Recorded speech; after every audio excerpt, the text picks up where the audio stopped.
Wait.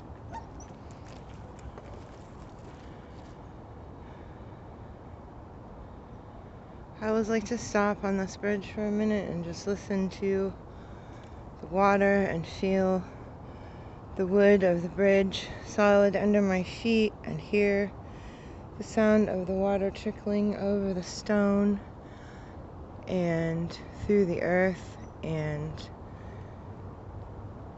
feel the trees and the roots of the trees going down into the earth and touching the water and reaching up to the sky, and feeling the clouds and the wind and the air. This is a good place to get grounded.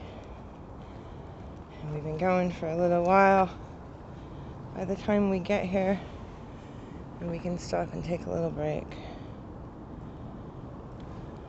I was hoping there'd be tracks down there in that mud, but I don't see anything. And I know there's a little trail up here, and I know where that goes, and I like it. And there's a trail over here, and I know where that goes. It goes to the creek.